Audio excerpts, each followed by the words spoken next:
C'est 20. Je sais pas ce qu'il devient. Il avait dit, Valentin, qui vous pouvez étudier ce jeudi. C'est lui après, je sais pas.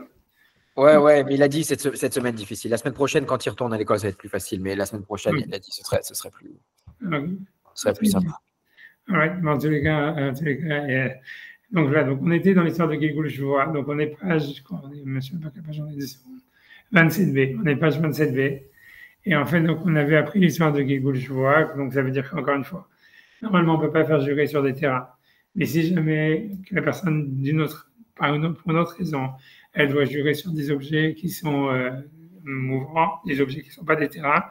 Donc, du fait qu'il doit jurer sur le litige qu'il y a sur des objets qui sont mouvants, on fait Gilgul Shuvah. Donc, c'est ça le principe qu'on est en train d'étudier maintenant. C'est le principe de Gilgul Shuvah. Ça s'appelle comme ça, Gilgul Shuvah. Ça veut dire, on fait tourner le serment. Ça veut dire qu'on lui dit, comme tu dois jurer, alors tu jures et sur ça, et sur ça. Tu jures et sur les biens mobiliers, et ensuite on te fait jurer aussi sur les terrains, etc. C'est bon, tu vois, ça c'est le principe. On l'avait vu dans la Mishnah. Yeah. On avait dit que la source de ça, c'était la sota. C'est que dans la sota, on avait vu que, comme il y avait marqué dans le verset, et la femme, elle dira Amen, Amen, Amen, Mejdé, Amen, Meshacher. Ça veut dire qu'elle devait jurer, on la faisait jurer même sur des soupçons qu'il y avait quand elle était fiancée, on avait vu. Bien que normalement, la sota, elle ne pourrait jamais trouver un cas de sota quand elle est fiancée, parce que sinon, il n'aurait jamais dû faire le mariage. On avait vu que malgré tout, grâce à Gilgul Shuvah, si jamais en fait il avait soupçonné d'un autre homme, alors on le faisait jurer même sur des liaisons antécédentes au mariage. Et ça veut dire depuis les fiançailles. Donc ça, c'est ce qu'on avait vu. Et maintenant, la Gemara avait posé une question, je pense que toi-même, tu avais posé cette question. La Gemara avait dit, ok, mais comment de sota tu peux apprendre? Sota, a priori, c'est un cas de Issour, c'est un cas qui est... Moi, je t'avais dit non, on fait un Bamé Hatzad. Je t'avais répondu à ta question comme ça, sans vraiment mal, on va dire. Ça veut dire sans trop, pas comme il faut. Donc, en tout cas, mais la Gemara, elle pose la question. C'est-à-dire, la question, elle est de dire, ok, même si on trouve le cas de sota, donc dans un cas de Issour, dans un cas d'interdit qu'on fait Gilgul Shuvah, d'où est-ce que tu peux étendre ça à un cas de litige sur de l'argent? Tu vois, ça c'est la question de l'agma. C'est bon, c'est clair? Voilà, maintenant je vais te faire lire comme c'est tout seul et tout ça, donc voilà, donc tu peux lire. Si tu veux lire avec les voyelles ici, avec la ponctuation, tu peux. Où est-ce qu'on est? On est 27b, maintenant je ne pourrais pas te dire où, parce que je n'ai pas de Gemara en face. 27, c'est Kavzaïn Amoudvet. Tu veux que je veux une Gemara normale? Je peux. Ah mais j'ai pas la bonne Gemara. Ouais, d'accord, mais comment? Il n'a rien compris. C'est quoi comme Gemara? Alors, je vais lire sur le... Non, Kiddushin, il est à la maison, là, j'ai brachot. Regarde, voilà, tu vois ce que c'est là. Ashkechan Sota. Ashkechan Sota de Isura, Mamona Minalan. Ashkechan Sota. La ponctuation, je n'ai pas besoin de te dire. Ah oui, religion, enfin les choses. Il y a interdiction, en plus, je ne lis pas interdiction. Je vais l'enlever. Attends, tu sais quoi, je vais l'enlever. Ouais, voilà, on verra. Attention, si je fais comme ça, je fais source. Voilà. La ponctuation, et voilà. On va faire un peu plus grand, voilà. Voilà. Ashkechan Sota de Isura, Mamona Minalan. Donc, ça veut dire Ashkechan, ça veut dire on a trouvé. Ouais, le cas de la sota, donc dans la Torah qu'on peut faire jurer. Je suis désolé de ma voix, je ne sais pas ce qui se passe, mais ça veut dire quoi qu'on peut faire jurer? Ça veut dire qu'on peut faire jurer comme on a vu Gilgul Shuvah, je ne sais pas comment dire en français, on peut faire jurer d'un cas sur un autre, tu comprends? Mais des Issoura, mais c'est quelque chose qui est un Issour, donc c'est quelque chose qui est à l'interdit. Mamona Minalan, d'où est-ce qu'on peut l'étendre à un cas d'argent? Puisque la Mishnah, elle a dit que, comme je t'ai dit, le cas de Gilgul Shuvah de la Mishnah, c'est que bien qu'on jure jamais sur des terrains, si jamais il y a un litige à part ça où il doit jurer sur des objets mobiles, on le fait jurer même sur le terrain. Et la Gemara, elle a dit, j'apprends ça de la sota. La question, elle a dit dire. La question c'est, on a trouvé dans la sota que c'est interdit de jurer sur de l'argent alors que... Non, c'est pas ça. On a trouvé dans la Torah, dans le cas de la sota, on peut faire jurer sur quelque chose, même si normalement elle n'aurait pas dû jurer. Pas dû jurer. Grâce à Gilgul Shuvah. Ça, des Issoura, c'est tout. D'abord, on n'est même pas encore des Issour. On est Ashkeran Sota. Il faut déjà expliquer c'est quoi Ashkeran Sota. Ça veut dire, on a trouvé dans le cas de la Sota ce principe de Gilgul Shvoa. C'est-à-dire qu'on peut faire jurer sur le dans des Issoura. Ça veut dire, hors le cas de la Sota, c'est un cas de Issour. C'est pas un cas d'argent. C'est un problème de est-ce que c'est permis ou interdit. Tu vois? Ok. Donc, c'est un cas de Issour. Mamona, maintenant, toi, tu veux parler d'un cas d'argent. Minalan, d'où est-ce que tu peux le déduire? C'est la traduction des mots. Okay. C'est difficile à traduire, tu vois, c'est pour ça, mais voilà, l'idée, elle est là, quoi. Ça veut dire, toi, la Mishnah, elle a appliqué le principe de Gilgul Shvoa sur un litige d'argent. Toi, on a demandé c'était quoi la source, et on a dit, OK, la source, c'est de la Sota, mais là, elle pose la question, c'est une question que tu avais toi-même demandé tout au début, en disant, OK, même si tu trouves dans le cas de la Sota, c'est un cas d'interdit, qui te dit que tu peux appliquer ça à un cas d'argent. C'est ça la question là-dedans. C'est clair? Ouais. Alors, tu peux lire, vas-y, tu peux lire. Maintenant, il y a Rabbi Ishmael, et nous enseigner Rabbi Ishmael, Kal Vachomer, d'un Kal Vachomer, ou Masota.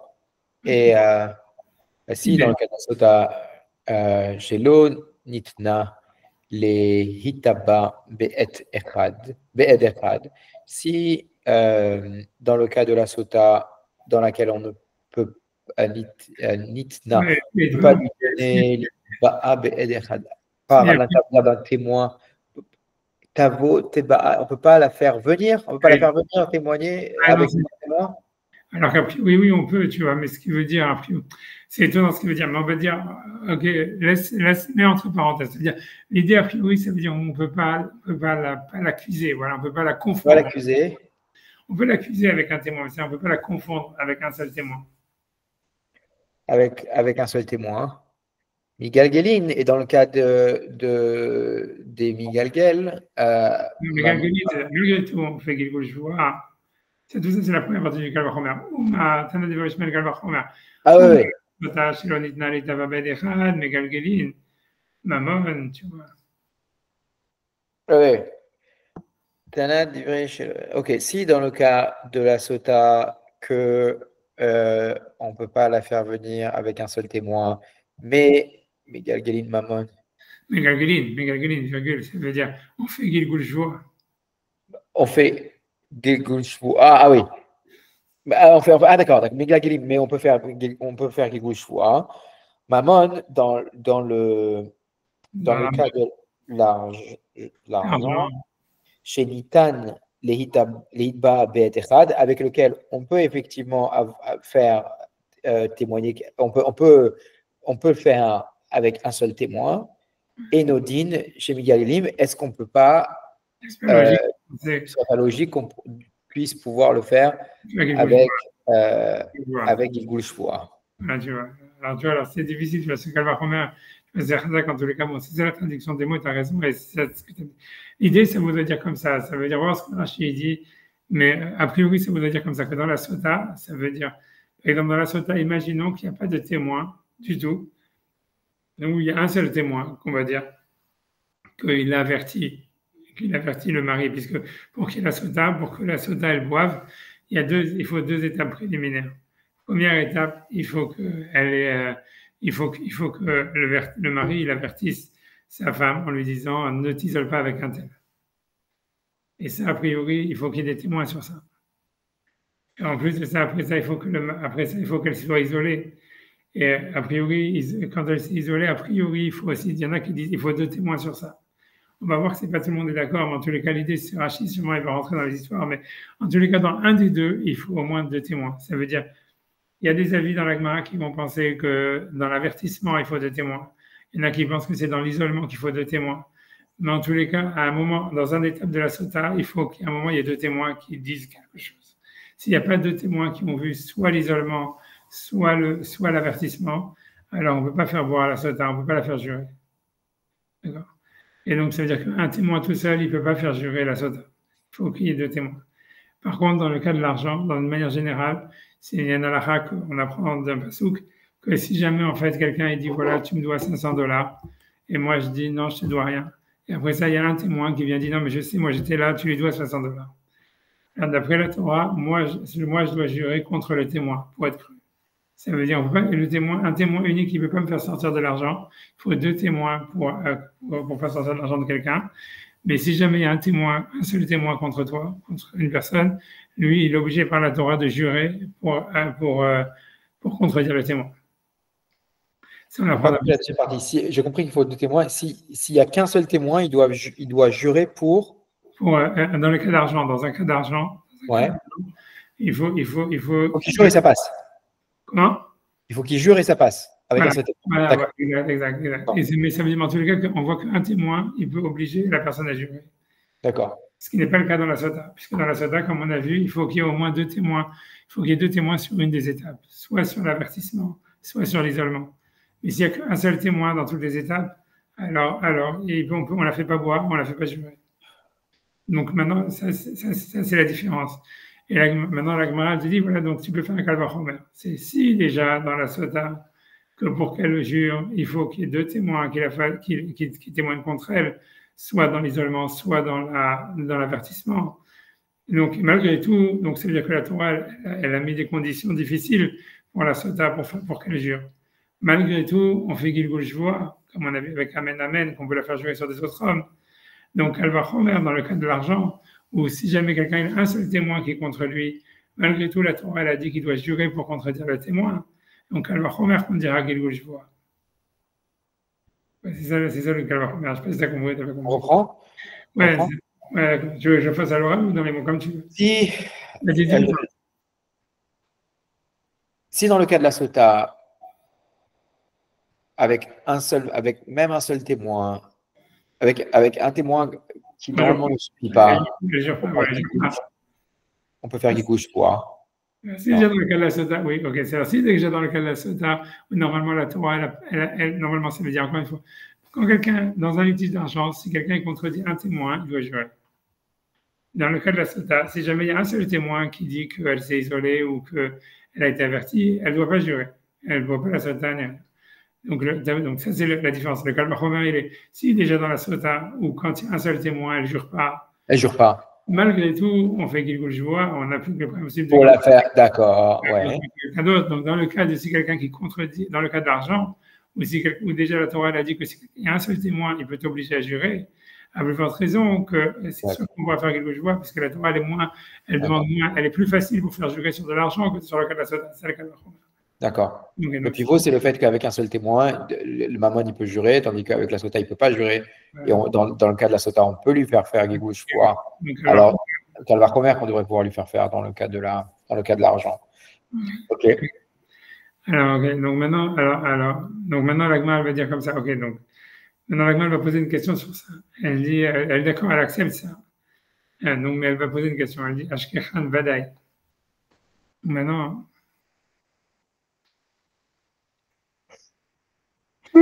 Je vais regarder Rachid sur ça. Une seconde, je vais regarder Rachid. Ouais, je vais. Si tu veux. Je sais pas ce que j'ai fait. C'est bon, je sais pas pourquoi.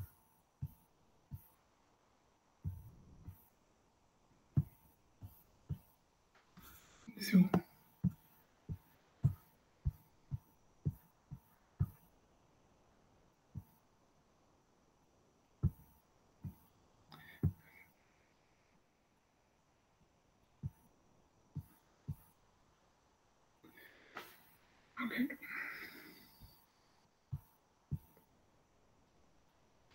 Donc la Gemara, elle va accepter ça. Maintenant, si tu veux, on peut faire Rachid sur ça, ou on peut faire Rachid, viens, on fait Rachid déjà sur ça, parce que j'ai l'impression que ça on a vu, donc voilà. Ces Rachid sont là, 2 secondes. Alors, je peux zoomer si tu veux. 2 secondes. Donc, c'est bon, tu vois clairement? Ouais. Il est là. Shelonitna litava. Tu veux lire ou comme tu veux? Si tu veux que je lise, je lis. Shelo litne nitava. Shvua shelo be'ed echad. Yede amrinan. Hatam de tzarich shene edim. שראו שנסתרה דליף דבר ממון. Alors, Shelo Nitna Litva, donc là-dessus, sur Shelo Nitna Litva, C'est. Ça veut dire que, parce que chez nous, il y a marqué, c'est On ne peut pas la faire venir. On ne peut pas la faire venir. On ne peut pas l'obliger à jouer. Ça, c'est obligé à faire jurer. Je vois chez la Be'ed Echad Kedarwin. Je vois chez là, ça veut dire son serment à elle. Son serment à elle, qu'on lui fait faire Be'ed Echad avec un seul témoin, il y en a à la table, comme on l'a dit là-bas. Donc on avait expliqué ici, il y a une chose des sarir. Pour qu'une chose aille jouer, il faut. Des sarir chez Edim. Voilà, chez Raoult, chez Nistera. Chez Raoult, chez Nistera, qui l'ont vu se cacher. Voilà, que c'est isolé. Et ensuite, il dit pourquoi des alifs davar mimamon. Parce qu'on apprend. Des alifs davar mimamon. Parce qu'on apprend d'avoir une Xara Shabbat, il y a marqué Alpish Naim Yakum davar. Ça, c'est pour faire sortir l'argent. Je ne sais pas pourquoi c'est embrouille que Rachid a dit ça, mais bon, c'est pas grave. Mais ça veut dire, en fait, grosso modo, c'est qu'on apprend d'une Xara Shabbat là-bas, qu'en fait, il faut 2 témoins, comme je t'ai dit dans la Sota, au moins ou pour l'isolement, ou pour en tous les cas l'avertissement. Et donc, en tous les cas, l'idée, c'est que donc il faut au moins 2 témoins sur une étape. Et donc, Rachid dit, d'où est-ce qu'on sait qu'il faut 2 témoins là-bas? C'est parce que là-bas, dans le Passouk, dans la Sota, il y a marqué qu'il Ba Ervat Davar, parce qu'il a vu une nudité d'une chose. Et on dit qu'on fait une Zarashava avec Alpish Naim Edim Yakum Davar, ça veut dire quand on parle de sortir de l'argent, la Torah dit, c'est par le bouche de 2 témoins que tu pourras faire sortir de l'argent de quelqu'un. Donc, on apprend en Zarashava Davar Mimamon, que aussi dans la Sota, pour qu'elle boive et qu'elle jure, il faut qu'il y ait 2 témoins sur au moins une des étapes. C'est bon, c'est clair sur Rachid? Yeah. Et le Rachid d'après, c'est sur Mammon. Donc, vas-y, la Mammon chez Leitava. Mammon chez Leitava. Les Hashpia Be'ed Echad. On peut le faire jurer par un seul témoin. Par un seul témoin. Im Taino. Mina Chaper Lo Bekulo. Mané. Voilà, Mané.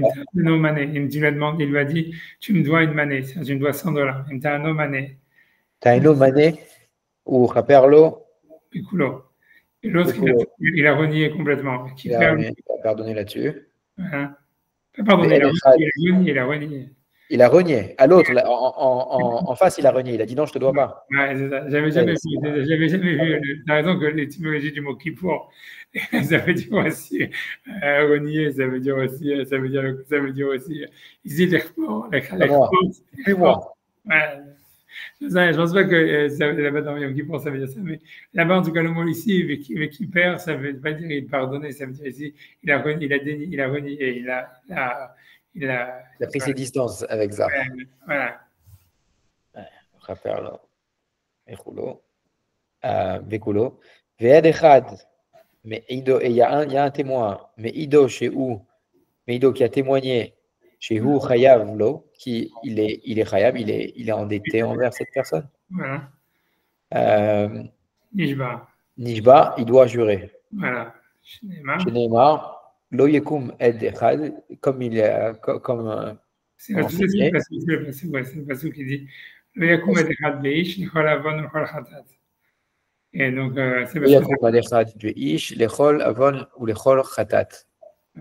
Il ne se lèvera pas un témoin beish lechol avon devant un homme pour toutes ses fautes. Pour n'importe quel péché. Quoi. Ça veut dire grosso modo qu'un témoin, il ne sera pas cru sur quelqu'un de dire qu'il a fait une faute. Tu vois, mais en fait, tout ça, c'est en trop. Et donc, on en déduit, tu vois, ça c'est le pasouk, tu vois, qui dit ça. Et la Gemara en déduit, les cholavon ou chol chatat et nokam.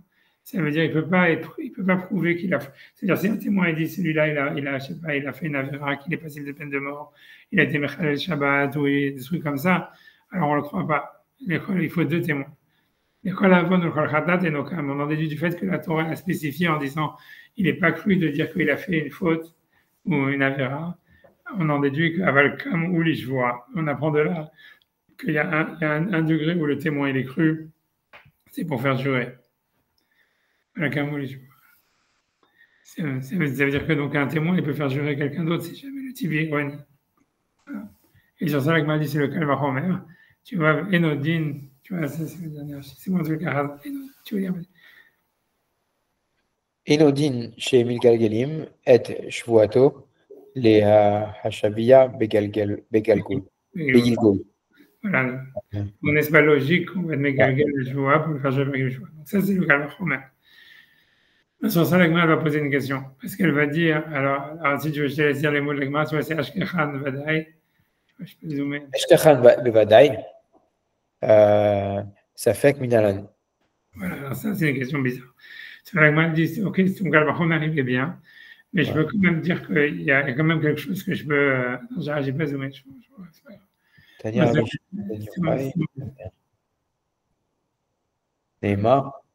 Nemra. Attends, dans la réponse, on va dire comment la question.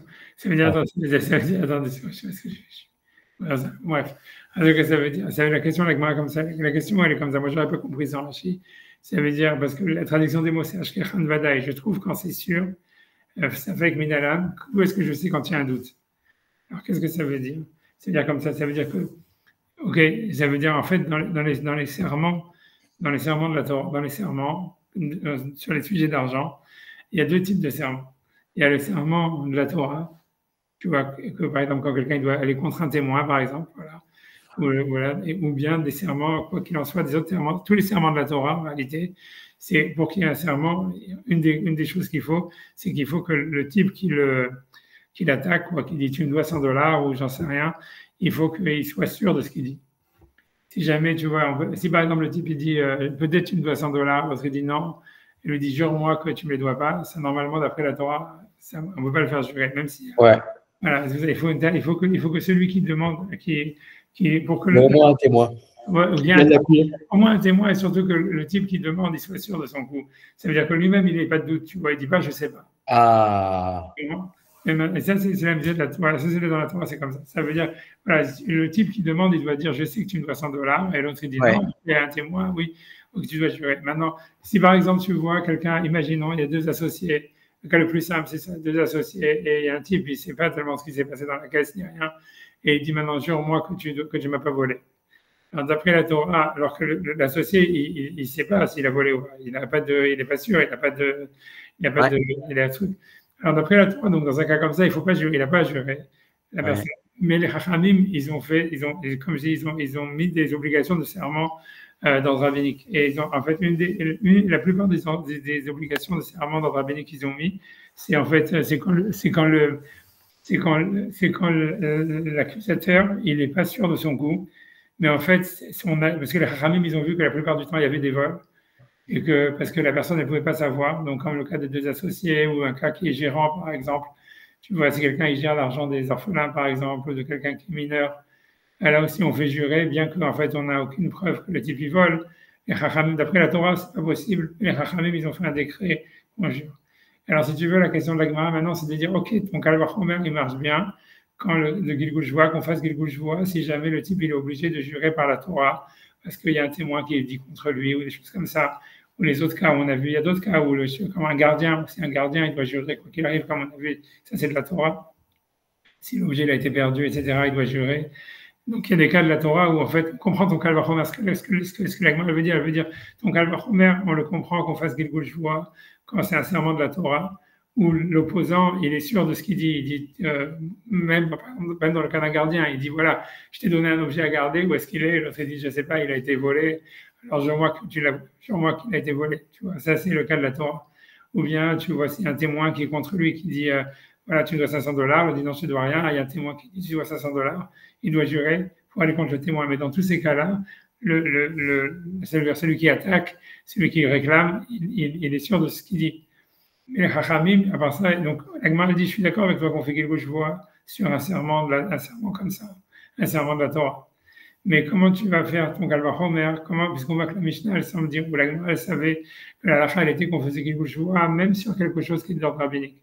Ça veut dire que même si jamais le type, tu vois, qui réclame, il n'est pas sûr de son coup, comme le cas de deux associés ou d'un gérant, etc., la Gemara, elle sait, en fait, en tous les cas, bien que ce n'est pas marqué explicitement dans la Mishnah, a priori, ils avaient une tradition qu'on faisait quelque chose même sur ça. Ok. Et donc ça, c'est la question de la Gemara dit, mais c'est quoi maintenant sur quoi les sages, c'est quoi la source des Chachamim d'avoir fait ça? Ça veut dire, on comprend que ça veut dire, la Gemara, elle ne questionne pas le fait que les Chachamim peuvent mettre une chevoie d'ordre rabbinique sur certains cas. mais elle questionne le fait qu'on fasse Gilgul Shvoa sur ce type de Shvoa. C'est-à-dire ça, tu ne veux pas l'apprendre de la Sota. C'est ce que la Gemara veut dire. Elle veut dire. Et donc voilà, donc ça c'est la question de la Gemara. C'est ça ce qu'elle dit dans ces mots-là. Ashkechan Bevadai, ça veut dire, on a compris, on a trouvé, grâce à ton Kalvachomer, qu'on fasse Gilgul Shvoa quand il y a un litige d'argent et que celui qui demande, qui réclame l'argent, il est, si tu veux, il est Vadaï, ça veut dire il réclame l'argent d'une manière définitive et que voilà, il doit jurer d'après la Torah à l'autre pour le contredire, s'il y a un témoin, etc. Mais ça veut dire quand même l'attaquant, il n'est pas sûr de son coup, il ne sait pas s'il lui a volé et qu'il doit jurer que d'ordre rabbinique. Minala, d'où est-ce que tu sais que dans un serment d'ordre rabbinique aussi on peut faire Gilgul Shvoa? Tu vois, ouais, je crois que je comprends l'approche.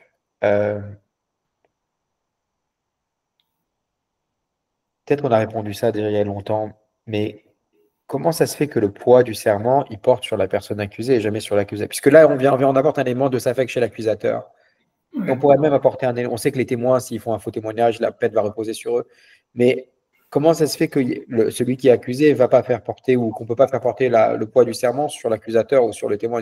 Toi, jure que tu te rappelles que. Toi, jure que je t'ai volé ça. Alors, oui, non, mais ça, c'est. OK. C'est une bonne question, mais ça veut dire, parce que si on ferait ça, ça veut dire, tu as raison dans ce que tu dis. C'est sans fin. On le fait des fois, on le fait des fois. Non, mais parce qu'il faut que tu comprennes que le serment, c'est une manière de disculper la personne, puisque c'est pour ça que maintenant on ne fait plus jurer, etc. Parce que normalement. C'est une manière de disculper la personne, oui. Voilà, donc par contre, tu vois, donc si on disait, si on va faire jurer l'accusateur, ça veut dire en fait que maintenant. On enfonce potentiellement le. Mais on utilise ton principe dans le cas où la personne c'est un voleur. Ça veut dire que si par exemple quelqu'un, on sait qu'il a volé, qu'il a plein de cas, c'est un voleur récidiviste, et que maintenant il a un litige d'argent avec quelqu'un d'autre, et on a une halakha, on ne fait pas jurer un voleur parce qu'il n'y a plus de Trazaka. Donc là, on fait comme on fait jurer le type qui attaque, et le type qui attaque, il est cru et il prend l'argent. D'accord. Et on le fait que si jamais la personne, tu vois, elle a été déjà brûlée, quoi. Tu vois,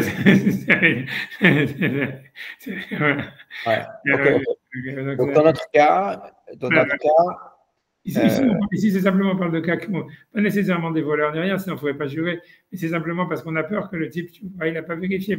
Il n'a pas vérifié, donc on va le faire jurer, et c'est ça, il ne peut pas être sûr à 100% qu'il ne s'est pas planté dans les comptes, même de façon inadvertance, avec inadvertance, et on va le faire jurer, et il va pas jurer. Mais malgré tout, non, mais on le fait, tu vois, ça veut dire que les Chachamim, ils ont instauré ça, parce qu'ils voulaient justement que les mecs ils soient clean dans leur compte. Donc, la Torah, elle avait dit, tu ne fais pas jurer dans un cas comme ça. Mais les Chachamim et les sages, ils sont venus plus tard et ils ont instauré que des associés, ils jurent l'un à l'autre, même s'il n'y a aucune ta'anat vadaï, aucune preuve qu'un des deux a volé. Ou, tu vois, un des deux associés, il peut dire, jure-moi que tu ne m'as rien volé. Ou, comme je t'ai dit, un gérant de manière générale. Mais c'est que dans le rabbinique.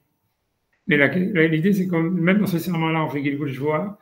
Et la question de la Gemara, c'est de dire comment est-ce que tu sais que tu fais, comment tu peux faire Gilgul Shvoa, d'où tu apprends qu'on peut faire Gilgul Shvoa, même sur un serment comme ça. C'est la question de la Gemara.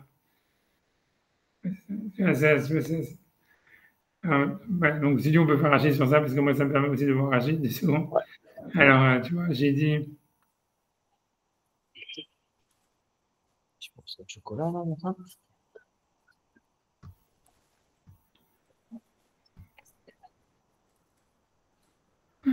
Allez, je prends un petit morceau.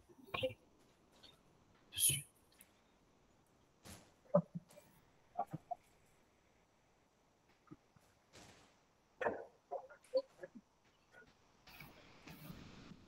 Ok. Ouais. Je vais essayer de faire agir, elle va dire. Non, Khata, non, en tout cas, jusqu'à maintenant, tu te débrouilles très bien dans agir, je suis très impressionné. Non, c'est le truc des tricheurs, ça, vous savez très bien. Non. Je me débrouille mieux qu'avant. Je vais prendre le truc, je me débrouille mieux qu'avant. Non, il n'y a pas les voyelles là. C'est la compréhension du. Bien sûr, agir, après. Donc, ça sort bien. Moi, j'aime bien. Mais c'est bien, j'apprécie vous encourager aux élèves. On a tous besoin d'encouragement. Alors, on le prend. Vraiment, c'est pas glorieux. Après quoi, c'est 8 ans peut-être. C'est vraiment pas. Je me suis mis à ça 2000, même plus, même peut-être 10 ans. Okay, c'est impressionnant. Et je crée un bataille. Migalgelim Shvua, Anat Bari Bedavar, Bedavar She'en Chayavin Alav, Shvua, Kegon, Karkaot, O Shelo, Avda Bimketz. שמגלגלים אותו אם נתחייב לו שבועה במקום אחר. Alors, ישכחן ודאי, שמגלגלים שבועה, טענת... ברי, c'est quoi, ברי? Bari, c'est le contraire de Safek. Le schéma Bari, c'est quand quelqu'un il est sûr. Donc ça veut dire, Ashkechan Vadaï, ça veut dire, j'ai trouvé un cas sûr, ça veut dire, chez Megalgelit, je vois, qu'on fait Gilgul, je vois, Ta'ana de Bari. Quand le type il a une Ta'ana, ça veut dire l'accusateur, il a une Ta'ana de Bari, ça veut dire une Ta'ana sûre, certaine, ça veut dire il ne vient pas en doute. Il dit je sais que, tu vois, je sais que le type il a volé, etc., ou tu me dois de l'argent, un truc comme ça. Alors ça veut dire dit, je trouve, on comprend qu'on peut faire quelque chose, je vois, mais Ta'ana de Bari, tu vois, Bari c'est être sûr, tu vois. Aujourd'hui en hébreu moderne c'est être en bonne santé, mais ça veut dire aussi être sûr, tu vois.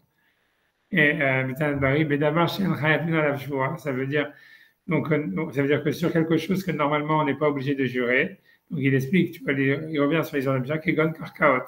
Ça veut dire que si jamais quelqu'un, donc il lui dit, il y a un litige, tu me dois de l'argent sur des trucs immobiliers, et donc là, normalement on ne devrait pas jurer, bien que le type il a une ta'ana sûre qu'il va voler quelque chose. Ou dans un cas où il n'avait pas, parce qu'on a vu que pour être je vois d'après la Torah, il faut aussi admettre qu'il y a aussi le cas de celui qui admet une partie de la dette, tu vois. Dans tous les cas, dans tous ces cas-là, normalement, on va faire Gilgul Shvua, j'ai Megalgelin Oto, on comprend qu'on fasse Gilgul Shvua pour faire jurer sur des terrains, pour faire jurer sur un litige où la personne n'avait même pas accepté, elle n'avait pas admis même la moitié, une partie de la dette, une partie de la réclamation. Donc on comprend qu'on fasse Gilgul Shvua là-dedans. Il me dit Krayev le Shvua Memakom Acher si jamais il devait jurer sur un autre domaine, tu vois. Ça veut dire, on comprend qu'on fasse Gilgul Shvua à partir d'une obligation de jurer existante à cause d'une accusation certaine. Tu vois, mais d'où est-ce qu'on sait qu'on pourrait faire quelque chose, même sur une accusation, à partir d'une accusation qui est dans le doute, où c'est les Chachamim qui avaient instauré en fait ce type de serment, même si jamais il n'y a pas l'employé, ou ça veut dire, je ne dis pas l'employé, mais l'associé, il n'est pas sûr qu'on l'a volé, quoi. Tu vois, en tout cas, je ne sais pas, tu veux que je reprenne dans les mots, ça, je sais pas quelqu'un que je vois où tu veux reprendre, toi. C'est clair le premier Rashi? Ou c'est ça où tu veux reprendre? On peut reprendre. Je veux dire toi? Comme tu veux dire, allez-y. Ashkechan Vadaï, ça veut dire, on a trouvé le cas sûr, ça veut dire le cas où l'attaquant est sûr. Alors Rachid, simplement expliquer les mots, parce que moi je l'ai compris, parce que Rachid il a dit, moi j'aurais pas compris ça. C'est-à-dire, j'ai mes galgelin chez vous, ça veut dire qu'on fait Gilgul Shvua, on fait tourner la Shvua, on fait tourner la Shvua, Ta'ana de Bari, sur un Ta'ana, ça veut dire sur un reproche, sur une réclamation, Bari, sûr, tu vois, certaine. Bedavar sur une chose, She'en Chayavin Alav, sur quelque chose ça veut dire sur cette chose-là, à partir de cette Ta'ana de Bari, on va faire jurer sur quelque chose sur laquelle normalement on ne devrait pas jurer. Mais d'abord, She'en Chayavin Alav Shvua, ça veut dire on va le faire jurer sur quelque chose où normalement il n'aurait pas été obligé de jurer. Maintenant, Rachid va donner deux exemples où quelqu'un, en fait, normalement, il n'est pas obligé de jurer, mais à cause de Gilgul Shvua, on va le faire jurer.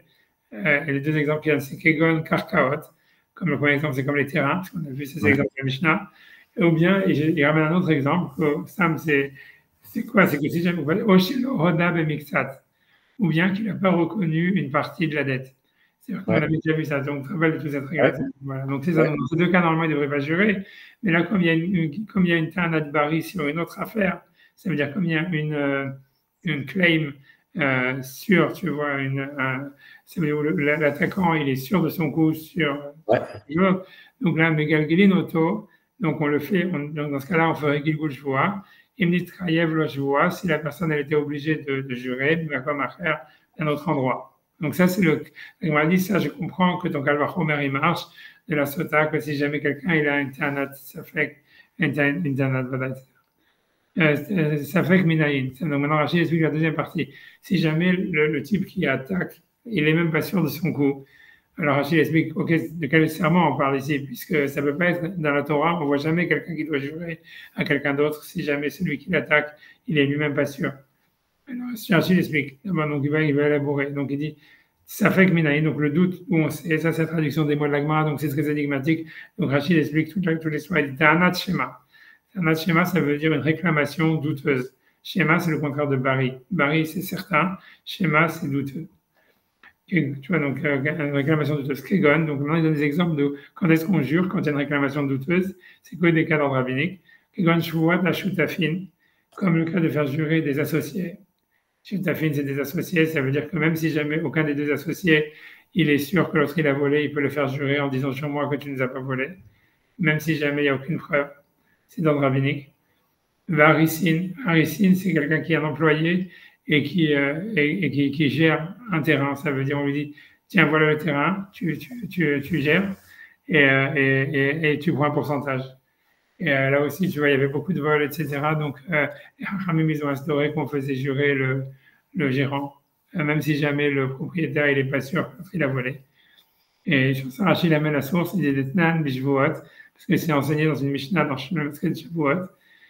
Chelkou Ashutafin, quand ils ont partagé les associés, Varisin, ou ça veut dire, ou bien comment dire, les employés. Arisin, c'est les gérants. Donc, c'est pas comme moi j'ai dit. Il veut dire, Eno Yachol Bio, il veut pas les faire jurer. Donc, après, donc, il veut dire, donc, lui, c'est pas ça. Donc, lui, il veut dire que, une fois qu'ils n'ont pas partagé, tant qu'ils n'ont pas partagé, il peut jurer. Mais une fois qu'ils ont partagé, il ne peut plus jurer. Il lui dire que même que dans ce cas-là, mais malgré tout, il y a marqué là-bas dans la Mishnah que si, donc normalement, une fois qu'ils ont partagé, ils ne peuvent plus jurer. Ils ne sont plus obligés de jurer en tous les cas, l'un à l'autre. Mais si jamais, une fois qu'ils ont partagé, on voit, il y avait sur un autre litige, le type, il devait jurer sur une autre affaire.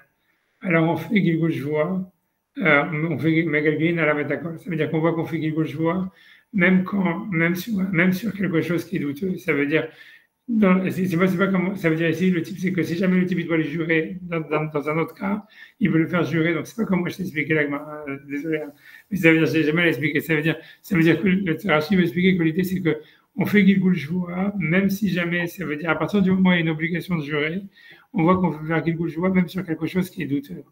Tu vois, ça veut dire que, comme dans le cas des associés, par exemple, ou les cas des employés, des gérants, où normalement, une fois qu'ils ont partagé, que le type, il peut le faire jurer normalement dans le doute avant le partage. Mais une fois que le partage il a été fait, que les paiements ils ont été faits, il ne peut plus le faire jurer. Mais malgré tout, la Mishnah dit là-bas que si jamais sur une autre affaire, il se trouve qu'un des deux il est obligé de jurer, alors par Gilgul Shvoa, il peut le faire jurer sur tous les trucs. Et ça, c'est la question de l'Agmara. Ça veut dire, donc l'Agmara, c'est selon Rachid, c'est ça ce que l'Agmara demande. Elle demande, on a appris de la Sota qu'on peut faire Gilgul Shvoa sur quelque chose où le type, il a, comment dire, une sorte de, ça veut dire, même s'il n'est pas sûr à 100%, en tous les cas, il a vu qu'elle s'est isolée, on va dire, au moins qu'elle s'est isolée. Donc, ça veut dire, ok, ça veut dire que c'est pas que le type, en l'air, il dit, jure-moi que tu m'as jamais trompé, tu vois. Tu vois, il dit simplement, jure-moi que tu m'as pas trompé avec celui-là. Ouais.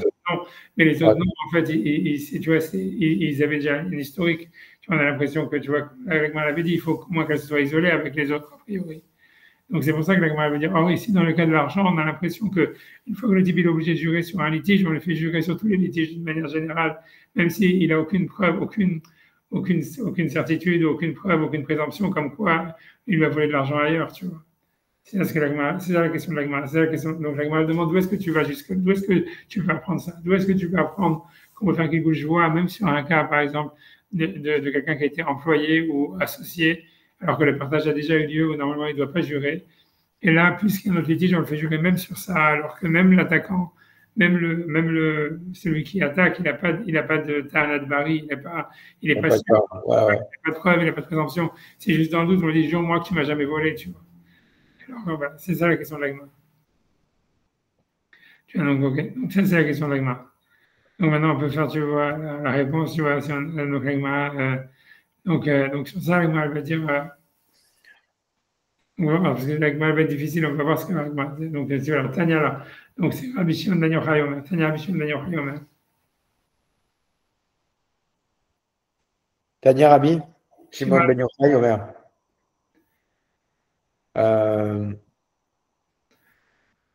Rabbi Shimon Ben Yochai qui nous a été enseigné. Nemra Shvua Bachutz. ונאמרה שבועה בפנים, ונאמרה, elle dira שבועה בחוץ. Vous avez utilisé la Torah, elle a parlé d'une joie à l'extérieur et d'une joie à l'intérieur. Pardon? La Torah, elle a parlé d'un serment à l'extérieur et d'un serment qui est à l'intérieur. Et donc, le serment qui est à l'extérieur, ça veut dire, intérieur-extérieur, ça veut dire du Beth Amikdash.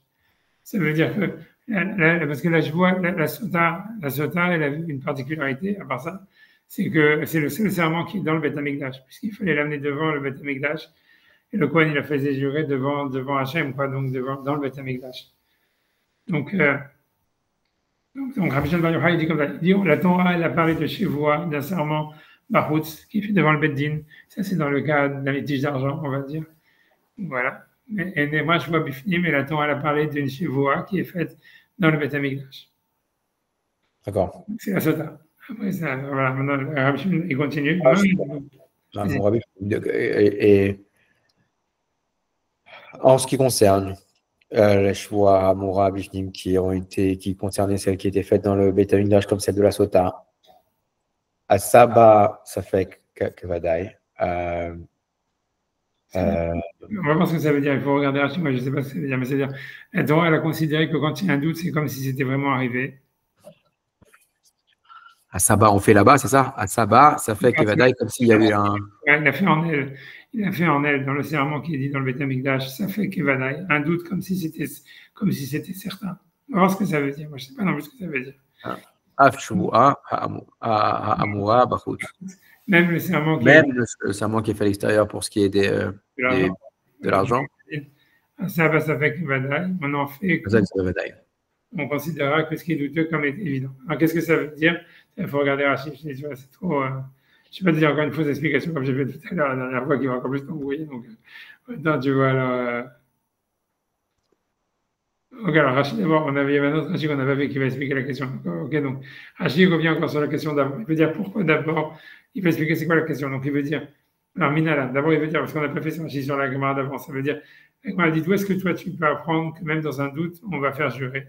Minala. Alors, Rachid explique c'était quoi la question. Il a dit, Mikal Vachomer. Mikal Vachomer, l'odame des Sota, l'odame des Sota. Kol Shvuata. C'est ce que je vais dire, vas-y, Kol Shvuata. Mikal Vachomer, l'odame. Si, avec le Kal Vachomer, l'odame, on. Ces verbes, je ne les connais pas. L'odame, c'est quoi déjà? Ça ne ressemble pas. Ça ne ressemble pas, ouais. Et Mikal Vachomer, l'odame des Sota qui ne ressemble pas à la Sota, Kol Shvuato, ça fait qu'on fait tous les serments sur lesquels il y a un doute. Vegilgul Nami. Ça fait, Vegilgul Nami, ça fait. C'est là, il faut mettre un point dans Rachid. C'est-à-dire, si Rachid va expliquer la question de la Gemara, il va expliquer il dit comme ça. Pourquoi tu ne peux pas prendre un Kal Vachomer, le cas, comme on a vu, tu vois, dans le cas où le type, il n'est pas sûr, il dit, jure-moi que tu ne vas pas voler. Il dit voilà, a priori, parce que la question de Rachid, elle est évidente. Rachid veut dire, mais dans la Sota aussi, le type, il n'est pas sûr qu'elle a trompé, tu vois.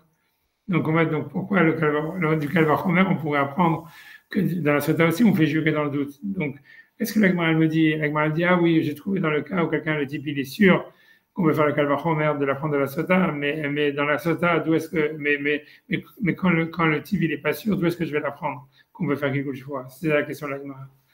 Et sur ça, Rachid dit, mais ok, alors mais pourquoi pas dans le Kal Vachomer, dans la Sota aussi, quand elle jure, en fait, le mari, il n'est pas sûr qu'elle a trompé. Donc, en fait, c'est un doute, tu vois, c'est aussi un doute.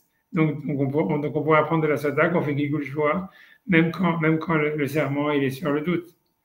Et donc, maintenant, c'est pour ça que Rachid va expliquer maintenant c'est quoi la question de la Gemara. Donc, il veut dire, donc c'est pour ça, ça c'est une introduction. Ce qu'il dit ici dans la première ligne, Rachid, c'est une question sur la Gemara. Ça veut dire, c'est une question sous-entendue. Ça veut dire, parce que la question elle est de dire d'où est-ce qu'on sait qu'on peut apprendre qu'on fait quelque chose, même si jamais le type il n'est pas sûr, que le type lorsqu'il a volé et qu'il n'a pas de ta'anat baré, qu'il n'a pas de réclamation certaine, Alors, sur ça, il dit, Rachid pose une question sous-entendue, mais dans la sota aussi, le mari, il n'est pas sûr que la femme, elle a trompé, et malgré tout, il peut faire qu'il bouge voix. Donc, quelle est la question de l'agma? C'est la question sous-entendue de Rachid.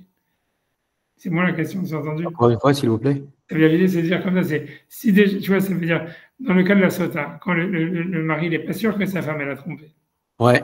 Donc, en fait, donc là aussi, donc, quand on fait qu'il bouge voix, c'est sur un truc douteux, ça veut dire. Ouais. Donc, voilà, donc, qu'est-ce qu'est la question de l'agma? Parce que l'agma disait, ok, je comprends donc Kalva Homer quand le type il a un argument, quand il a une ta'ana vadaï, quand il demande, il est sûr que le type il a volé, mais d'où est-ce que tu vas prendre Gilgouche voix qu'on veut le faire jurer même sur quelque chose que quand il dit je suis pas sûr que tu m'as volé, mais jure-moi quand même, jure-moi que tu m'as jamais volé. Et ça c'était la question de l'Agmara, de dire d'où est-ce que tu peux prendre ça de la sota? Comment tu peux prendre ça de la sota? Et sur ce j'ai dit, mais c'est pas une question, c'est moi aussi, c'est pour ça que, bref, tu vois, c'est-à-dire, j'ai dit, c'est pas une question, parce que voilà, dans la sota aussi, le mari n'est pas sûr que la femme elle a trompé, et malgré tout, on fait je vois. Donc c'est quoi la question de l'Agmara? Qu'est-ce que l'Agmara veut avec sa question? Ouais. Alors, sur ça, il répond sur ça. Donc dans les mots, c'est comme ça, c'est Emi Kalvachomer. Si on avait uniquement le Kalvachomer, il dit l'odame et les sotas, l'odame, ça ressemble pas. Pourquoi? C'est-à-dire la sota au cas de l'argent. Il va expliquer pourquoi. Les sotas, kol jouata, safek. Ça veut dire parce qu'il dit que la sota, même la première personne sur laquelle il fait jurer, le mari l'a fait jurer, c'est qu'un doute. Le mari, il n'est pas sûr qu'elle a trompé. Mais Gilgul l'a mis safek. Et donc on comprend que quand on fait Gilgul Jvoa, on le fait Gilgul Jvoa sur tous les autres cas de doute qu'il a. Ouais. En fait, toute la joie de la sota, elle est dans le doute. Mais Rachid dit, mais Mammon, en ce qui concerne l'argent, Ikar Jvoato, ça veut dire, dans le cas classique de l'argent, tu ne peux jamais faire jurer quelqu'un si tu n'as pas une claim, comme on a dit, sûr. Donc Mammon, Ikar Jvoato, Enaba et la Beta Nadvadai. C'est-à-dire dans l'argent, on a vu que la Torah a toujours dit que pour que le type il jure, il faut qu'il le réclamant, il ait un advada, une ta'ana. Et voilà. Et tu vois, Rachid explique, il ramène un verset sur ça. Et Steve qui est un ish. Parce qu'il y a marqué, voilà, qu'un homme, il va donner. Donc ça veut dire, on sait qu'il lui a donné un objet à garder. Donc, même s'il n'est pas sûr que le type il a volé ou s'il a un truc, dans tous les cas, il sait qu'il lui a donné quelque chose. Et maintenant, il veut que tu lui rendes, tu vois. Et donc maintenant, il dit, ok, alors maintenant, comment. Et donc, c'est ce que je t'avais dit, il dit, chouette ta fine. Et tous les cas de serment qu'il y a dans le doute, dans l'argent, comme les associés, Takanta de Rabbanani, c'est qu'un décret dans le rabbinique. Mishum de Moru Ba Hetera, parce que les gens, ils se font des permissivités et donc ils vont commencer à voler à droite à gauche. Kedamaratam, comme la Gemara dit là-bas, Vekevan de Ikar Shvuat Mamon, Lita et la Beta Nadvada. Maintenant, il dit, et donc maintenant, c'est pour ça que ce soir, Hachem va vous expliquer la question que Gemara dit, mais puis, Vekevan, puisque des Ikar Shvuat Mamon, ça veut dire que le fait de jurer sur de l'argent, l'ita, ça n'existe pas, et la Beta Nadvada, si ce n'est que quand il y a une ta'ana sur. Donc, Gilgul d'idée, donc normalement, quand on fait Gilgul Jvoa, il faudrait aussi que ça soit Beta Nadvada. Il faut aussi qu'on le fasse jurer uniquement sur des choses où le claimant, celui qui fait le claim, il est sûr que lorsqu'il lui a volé. Vélo Beta Nadvafek, et pas sur une ta'ana douteuse. Or, nous, on a vu qu'on fait Gilgul Jvoa même sur une ta'ana douteuse, en disant jure-moi que tu ne m'as jamais volé. C'est ça la question de l'Agma. Donc Rachid explique la question de l'Agma. Il veut dire, on est sur l'étape d'avant, quoi, sur la question de l'Agma. Selon Rachid, la question de l'Agma, elle était comme ça. Elle était de dire, on comprend, ça veut dire, dans la sota, on fait Gilgul Jvoa, même si le mari, il n'est pas sûr que la femme, elle a trompé. Et avec aucun des cas, des types. Mais pourquoi on le fait? Parce que depuis le début, la sota, la Torah, elle a obligé la sota à jurer dans le doute. Et donc, c'est normal que le serment principal, il est fait dans le doute. Donc, c'est normal qu'on fait le Gilgul Jvoa, même si après des autres types où il y a des doutes. Par contre, il dit dans l'argent, pourquoi la Gemara n'accepte pas donc d'apprendre ça, qu'on fasse la même chose dans l'argent? Parce qu'elle dit, quand la Torah elle a dit qu'on devait jurer sur des cas d'argent, c'est à chaque fois quand le claimant, il est sûr de son coup, qu'il lui a donné un objet à garder au moins, ou que tu vois qu'il lui doit de l'argent, ou des choses comme ça. Mais pas quand il est dans le doute. Et toi, tu veux dire, ok, alors si jamais le type, il doit jurer pour un litige, voilà, comme par exemple, on lui avait donné un objet à garder, ou bien parce qu'il a accepté, il a admis la moitié de la dette, etc. Donc, c'est-à-dire, tu dis, OK, dans le cas où il y a un serment comme ça, le type, il peut faire Gilgul Jvoa, le faire jurer même en disant, jure-moi que tu m'as jamais volé quand tu étais mon associé ou quand tu étais truc. Et donc, ça, c'est donc tu fais un Gilgul Jvoa de quelque chose qui était basé sur une ta'anat vadaï, ça veut dire sur une claim qui était solide. tu vas faire de ça, tu vas faire Gilgul Shvoah même sur quelque chose où le claim il n'est pas solide. Alors, on n'a jamais vu dans la Torah qu'on fait jurer sur quelque chose où le claim il n'est pas solide. Et tu ne veux pas l'apprendre de la Sota, puisque dans la Sota, c'est toujours dans le doute. C'est ça, je vais expliquer pourquoi on ne veut pas prendre de la Sota. Donc ça, c'est la base de la question de l'Agmara. Maintenant, c'est quoi la réponse de Rabbi Shimon Bar Yochai, puisque ce qu'on annule, c'est la réponse de Rabbi Shimon Bar Yochai. Donc Rashi, il dit, la réponse, il explique en 2 mots. Tu vois, il dit Shvoa Bifnim. Tu vois, il dit rien en fait. Il dit Rashi, Shvoa Bifnim, quand on parle de la joie à l'intérieur. Les sotas, c'est-à-dire que c'est la sota, Shimashbin, Ota, Bazara. Ça veut dire qu'on l'a fait jurer dans le Beth Amikdash. Donc il n'explique pas plus que ça. Mais tu vois, Shvoa Bifnim, les sotas, Mashbin, Ota, Bazara. Celle qui jure à l'intérieur du Beth Amikdash, c'est la sota parce qu'on l'a fait jurer dans l'esplanade du temple. Et il rajoute pas, il n'explique pas plus que ça. Mais tu vois, donc j'ai l'impression que tu vois, Rashi veut dire comme ça veut dire, a priori sans Rashi, ça veut dire ce que la Gemara veut dire, c'est que, c'est comme ça, c'est si tu viens à cause d'un Kalvachomer, je ne peux pas apprendre. Parce qu'encore une fois, parce qu'à cause de ce problème-là du Tanat Vadaï et Tanat Safek, ça veut dire que dans la Sota, comme à chaque fois qu'on fait jurer, c'est dans le doute. Donc c'est possible qu'on fasse quelque chose. Je ne peux pas apprendre qu'on fasse jurer dans le cadre de l'argent, on va le faire jurer même sur un truc où il y a un doute. Parce que voilà, on n'a jamais vu qu'on jure sur quelque chose où le clément, il n'est pas sûr de son coup. Et l'Agmal accepte ça. Mais l'Agmal répond à ça en disant que l'idée, c'est que on n'apprend pas par un Kalvachomer, on apprend par un Xerashava. Ça veut dire, tu vois, Xerashava, ça veut dire, tu vois, ça veut dire.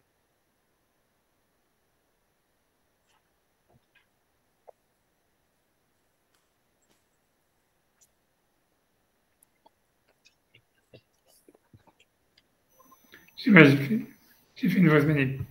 Tu vois, ça veut dire, attends 2 secondes, je remets l'Agmal. Non. Non, c'est moi, c'est parce que quand j'ai voulu zoomer, après ça a cliqué, je ne sais pas sur quoi. 2 secondes, tu vois, donc ça veut dire.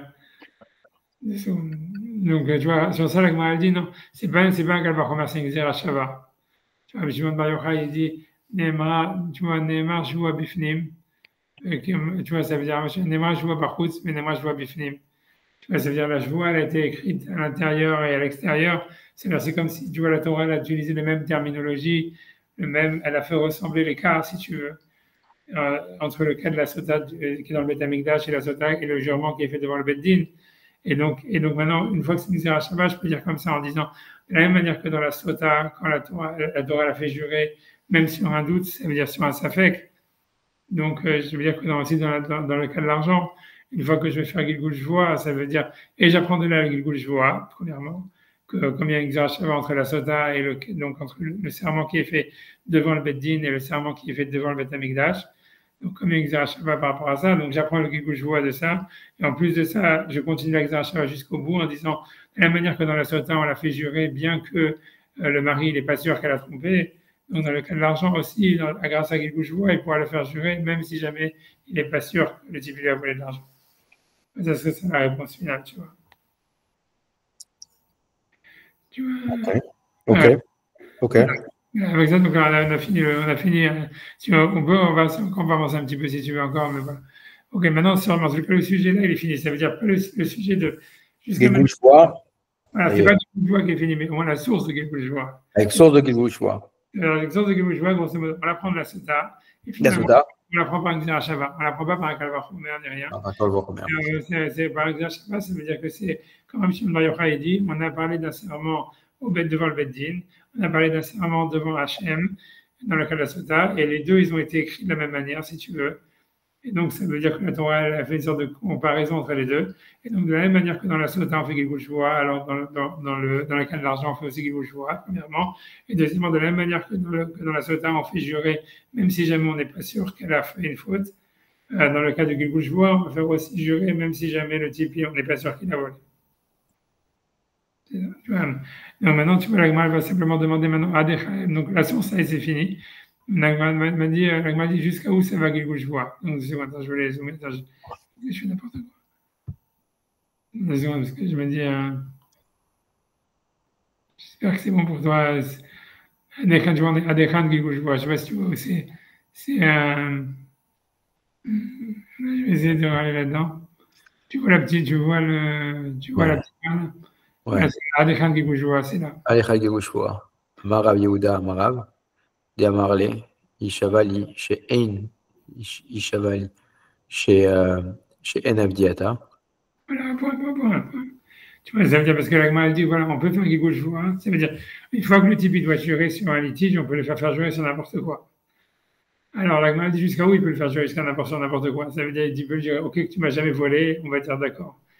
Mais est-ce qu'il peut lui dire, jure-moi que tu n'es pas mon esclave? Tu vois, Javali, ça veut dire, c'est vrai, l'agma, elle pense que oui. Au début, l'arabe, il veut dire, jusqu'à où, tu vois, la traduction du mot, c'est Adechan Gilgul Shvoa, ça veut dire jusqu'à où ça va Gilgul Shvoa. Adechan Gilgul Shvoa, ça veut dire jusqu'à où ça va Gilgul Shvoa. Et j'en sais Amarav Yehuda, Amarav, ça veut dire d'Amarli, il peut le faire jurer même Ishavali Shen Avdiata. Jure-moi que tu n'es pas mon esclave. Ça veut dire que si jamais il doit déjà jurer, par exemple, sur un litige d'argent où il y avait un témoin qui le contredit, où il doit déjà dire ouais, je te jure que je te dois pas, je te dois zéro. Alors lui dire ok, alors jure-moi aussi que tu n'es pas mon esclave. Il peut lui dire aussi ça. Aou, Shamoté, Shamtinane. Shamtimle, celui qui. L'idée, c'est que si jamais quelqu'un il dit ça, parce que l'agma veut dire, toi, tu veux dire qu'on le croit et on le fait jurer, ça veut dire on fait jurer l'autre qui n'est pas son esclave. L'agma dit non. Si quelqu'un il dit à quelqu'un d'autre, t'es mon esclave, alors, ou même qu'il accuse d'être un esclave, on doit le mettre Becherem. Parce que l'agma dit, ça veut dire Aou Shamouti Meshamtinale. Ça veut dire, non seulement on ne va pas le faire jurer l'autre, mais celui qui lui a demandé, qui l'a accusé d'être un esclave, on le met en Cherem. Ou Shamouté, mais Shamtinale, on le met les derniers, parce qu'il est dans une braïta. Si quelqu'un appelle son ami, son copain, son ami esclave, il est bénidoui, il doit être mis bénidoui. Il doit être mis mamzer.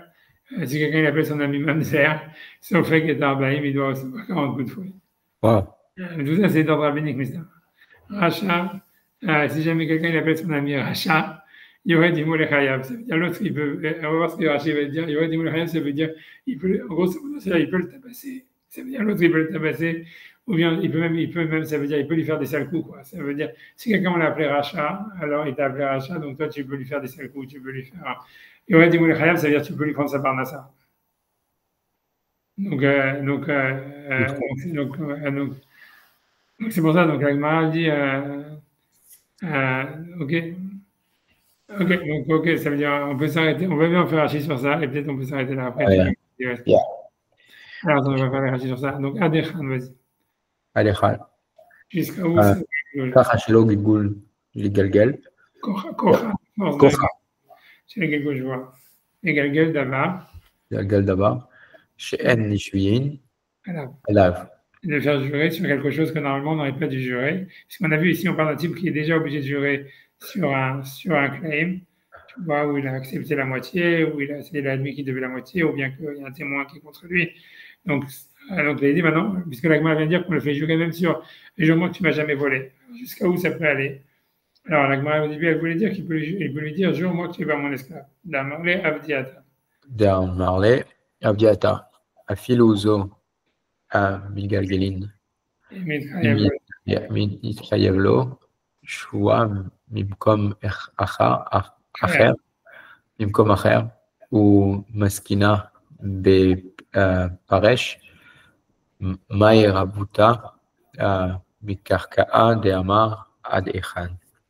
Ça veut dire, donc, l'agma dit, ok, je traduis le mot de donc il dit, Damale Avdiata, c'est mon esclave, Afilouze Megalgelin, même sur ça on le fait jurer que tu n'es pas son esclave, Imitrayev le joie Mimakom Acher, s'il était obligé de jurer à cause d'autres affaires. Maintenant, Rashi pose, il veut dire comme ça, ça veut dire, pourquoi ce cas-là, il serait un plus grand chidouche que le karka? Ça veut dire, puisque la Mishnah, elle t'a dit que même sur un terrain, on fait jurer à cause de Gilgul Shvoa, bien que normalement, on ne jure jamais sur un terrain. Donc, pourquoi est-ce que l'agma se demande, tu vois, ça veut dire, l'agma va expliquer plus loin qu'est-ce qu'elle veut dire avec jusqu'à où ça va le Gilgul Shvoa. Puisque même si on fait jurer sur des choses que la Torah a complètement exemptées de serment complètement, donc quel est le problème, tu vois, ça veut dire. Donc Rachid, il dit, voilà, ça veut dire, grosso modo, il dit, regarde, dans la suite de la Gemara, ça va être plus clair, qu'est-ce que ça veut dire. Tu vois, ça veut dire, qu'est-ce que la Gemara veut avec cette histoire-là. Mais pour l'instant, on ne sait pas trop, mais ça veut dire, grosso modo, c'est que la Gemara demande simplement jusqu'à où tu peux faire Gilgul Shvoa, et la Gemara, au début, elle voulait dire, jure-moi que tu n'es pas mon esclave. Et sur ça, il m'a dit non, ça c'est pas vrai. Si jamais quelqu'un dit ça, on le met lui-même en fait. Tu vois, donc, tu vois, donc elle va dire Agol Havero Eved, tu vois, celui qui Eved Knani. Donc Rachid explique que c'est un Eved, que s'il appelle un esclave goy, ou un esclave, parce que Rachid, moi, elle va expliquer que si jamais il appelait esclave juif, là c'est de ça ce qu'on parle en fait. Ça va être la réponse de la Gemara. C'est pas qu'il va dire tu es mon esclave goy, mais tu es mon esclave juif. Alors là, il n'y a pas de bénidouille, parce que la Gemara dit ça, c'est que de l'argent qu'il lui doit. Ça va être la réponse de la Gemara. En tous les cas, Rachid, donc c'est pour ça qu'il veut dire que si la Gemara pense au début qu'il appelait, jure-moi que tu n'es pas mon esclave, et que non seulement que tu n'es pas mon esclave, mais en plus tu n'es pas juif, tu vois.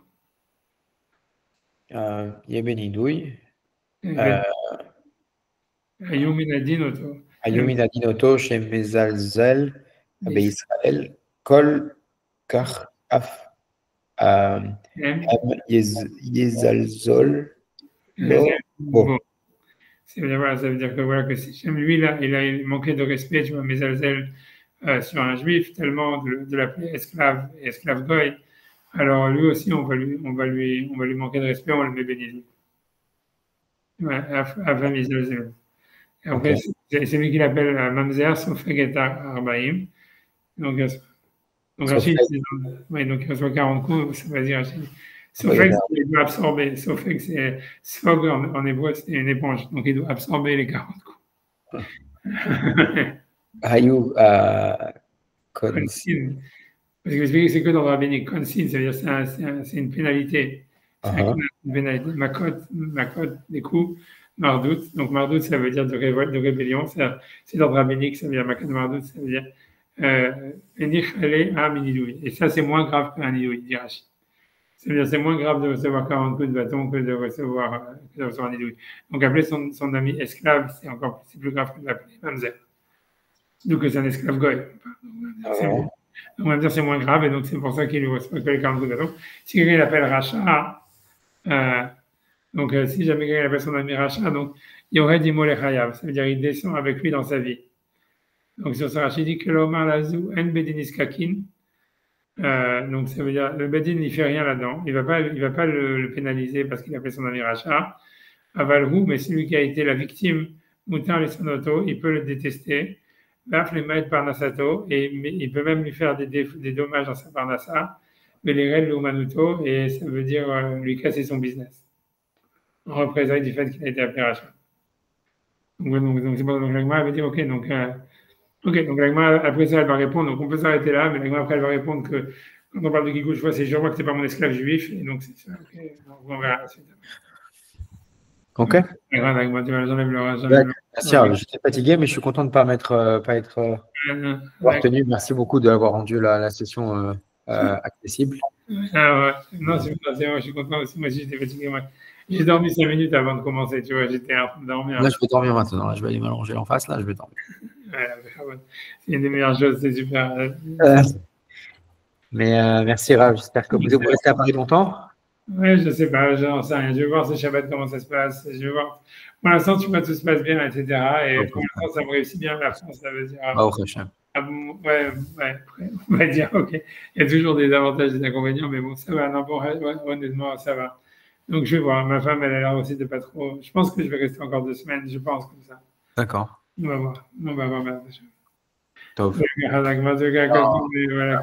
Merci beaucoup, merci en tout cas pour ton aide à toi, toujours. Amen. Et ça m'aide beaucoup. Et voilà, c'est ce que je veux dire. Que des brachot et de la salle. Amen.